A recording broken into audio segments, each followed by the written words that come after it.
ही अगदी म्हणजे ह्या घटनेला काहीच म्हणता येत नाही, इतकी वाईट घटना आहे. पण ह्या घटनेला त्या ठिकाणी दिसून आलं की या शिंदे गटामध्ये किंवा भाजपच्या युतीमध्ये खूप काही आतून चालू आहे हे दिसून आलं.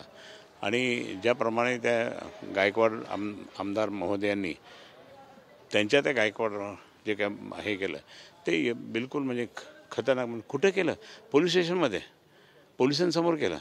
आणि तरी त्याच्यावर काही अजून कारवाई इतकी नाही आहे. स्मूथ कारवाई आहे. फक्त असं ठेवणार, नंतर मग हे करणार, मग सोडणार. म्हणजे भारतीय जनता पार्टीचं असल्यामुळे त्या ठिकाणी असं आहे का? पण तुमच्याच सहकारी पक्षाच्या कार्यकर्त्याला त्या ठिकाणी हे मारलं, हे योग्य आहे का? आता त्यांच्यात युद्ध खूप मोठं होणार सुरू, खूप मोठं युद्ध होणार आताच हे नाही. कारण सगळ्या विरोधी पक्षांनी सगळ्यांनी त्या ठिकाणी भूमिका घेतली. आणि भारतीय जनता पार्टीचे लोक कसे, आज सकाळी एक मोठी व्यक्ती मला भेटली होती एका ठिकाणी. तर मी त्यांना म्हटलं काय चाललं आहे, हे काय चाललं? गृहमंत्री कोण आहे? आपलेच आहे. मग गृहमंत्री जर आपले असतील तर असं क्राईम किती वाढलं का? म्हणजे चांगली गोष्ट आहे काही, तुम्ही विचार करा ना म्हटलं. आणि त्यांनी सांगितलं हो खरंच दुःखदायक घटना आहे आणि असं ना व्हायला नाही पाहिजे. म्हणजे सांगायचा मुद्दा आहे की संपूर्णपणे त्या ठिकाणी या सगळ्या गोष्टीमध्ये यांचे जे महायुती म्हणतं ना त्यांच्यामध्ये आता हळूहळू सुरू होईल. त्यावेळेस जागा वाटपाबद्दल ज्यावेळेस होईल ना तर त्यावेळेस पण मारामारी चांगल्या होणार आहे. या गोळीबारानंतर त्यांच्यावर कारवाई करण्यापेक्षा बावनकुळे म्हणाले की कुणीही जीवावर आल्यानंतर शांत बस. नाही म्हणजे हे त्याला वाचवणं आहे, त्याला वाचवण्याचा प्रकार चालला. मी पाहिलं सगळं ते बाईट सगळ्यांचे पाहिलं आहे. त्याला वाचवण्याचा प्रकार ते करतात. आणि मी ते असं म्हणेन की त्यांना वाचवली तर त्या ठिकाणी अजून ह्या पक्षांचं नाव खराब होणार आहे.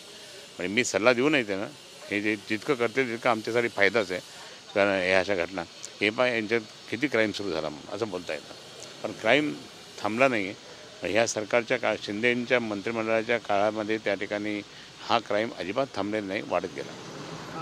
याच दरम्यान जे आमदार आहेत भाजपचे आमदार ते म्हणतात की शिंदे पुत्रांकडून माझ्यावरती मोठ्या प्रमाणात अन्याय केला जातो.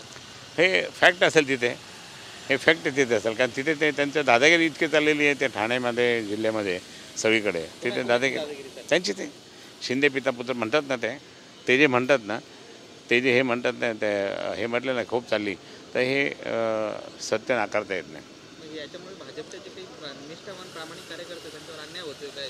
सगळं मी तुम्हाला सांगितलं, निष्ठावंत कार्यकर्त्यांना असं वाटतं की आम्ही त्या ठिकाणी इतकं काम करतो, निवडून आणतो, खूप स्वतःच्या घरच्या भाकरी खाऊन त्या ठिकाणी काम करतो आणि बाहेरचे येऊन त्या ठिकाणी हे करतात. हे काही बरोबर नाही. पण आता यांना आवड आहे, यांना फोडा त्यांना फोडा, आमच्या पक्षाला फोडलं, यांना पक्षाला नितीश कुमारला फोडलं, आता परत झारखंडवाल्यांना फोडत आहे. अजून त्या ठिकाणी मुख्यमंत्रीपद होऊ दिलं नाही. मग ह्या सगळ्या गोष्टी त्या ठिकाणी म्हणजे मोठ्या वाईट आहे. आणि हे संपूर्णपणे त्या ठिकाणी येणाऱ्या लोकसभेत आणि येणाऱ्या विधानसभा निवडणुकीत दिसून येईल. भाजप आमदाराची एक ऑडिओ क्लिप व्हायरल झाली, त्याच्यामध्ये ते असं म्हणताना दिसत आहे की जी काही शिवसेना फोडली आहे शिंदेंनी, तर त्यांच्यावरती अपात्रतेची कारवाई व्हायला पाहिजे होती. म्हणजे ही एक भाजपच्या कार्यकर्त्यांच्या मनातली भावना आहे. त्यानंतर काय वाटतं? नाही, आता हे सगळं पात्र अपात्र हे तर चालत आहे. परंतु मला या ठिकाणी सांगायचं की किरीट सोमय्या, मी त्याला लोकसभेत त्याला काय म्हणायचं माहिती आहे ना, त्याला मी म्हणायचं शक्ती कपूर म्हणायचं, शक्ती कपूरसारखं. आणि तो किरीट सोमय्या इतकं त्याचं नागडं स्वरूप दाखवल्यानंतरसुद्धा त्यावर पक्षाने काही कार्य नाही केले. म्हणजे पक्ष हा कुठे चालला. भाजपच्या अनेक महिलांचं त्याची सर मला कुठे भेटलं होतं एका कार्यक्रमात, म्हणजे हे काय चाललं म्हटलं पहा तुमचे चांगलं वाटतं का हे? नाही घाणेरडं. मग त्याच्यावर काय कारवाई केली? काहीच कारवाई केली नाही भाजपने. केली पाहिजे होती ना त्याच्यावर. परत त्याला पुढे आणलं. एक खासदार जे होते म्हणजे जळगावचे खासदार जे होते पाटील साहेब, त्यांचं असं झालं की त्याला इमिजिएटली काढून टाकलं होतं. मग हा मूर्ख माणूस त्या ठिकाणी बडबड करायला ठेवला का तुम्ही?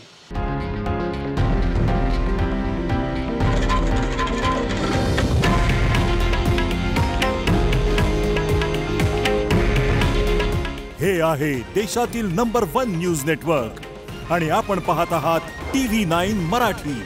काळजी तुमची, हित महाराष्ट्राचं.